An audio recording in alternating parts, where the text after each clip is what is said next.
So I forgot to mention, you can just create some 3D model in tinkercad. Okay, this one. This is an app. You can find it in uh, the App Store, the school App Store. And then you just have to create the design. Click the design here and then click the new. Okay, and then you create something by drawing directly. Okay, so sometimes you may want to create something yourself. Okay, so for tinkercad, you can find so many resources online. So I just showed you one of the two that I would like to show you, which is this one. By using the iPad, you can create something easily, like you want to create, okay, maybe this is what you want to have. Okay, this is like the master that you have got. And then after you have finished drawing, okay, you can also add something like this. Okay, so it depends on what you want at all. Okay, anyway, after you have finished, just check what will it be. Okay, so this is what you have.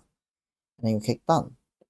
And then when you have finished drawing, you just need to export the products.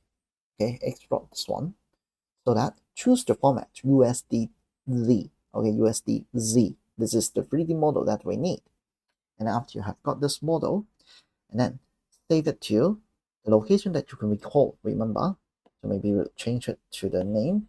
Okay, for example, this is the master that you have got, and then you just make sure that you got something like this and save it. And then when you go back to the reality composer, okay, for example, this one we are making for the funny face. So for example, this is the one that I have got here. So now maybe you want to use another model. So click here and then click the import, the plus sign, and then you can find out. Now you got this master, just import it and then choose it.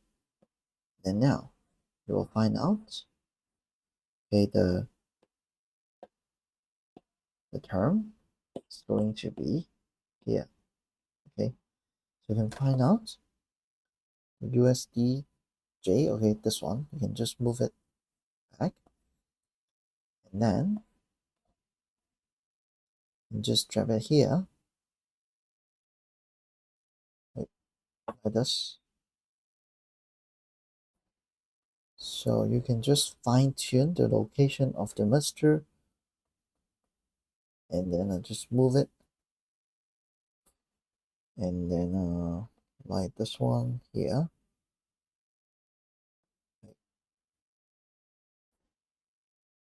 Move a little bit like this one, and then yeah. If you want to make sure that the size is correct, like this one, then you will see it like now. Got it? Okay, of course you can adjust the position, like just move it a little bit upward, like here. Get it? So that is how you import a 3D model.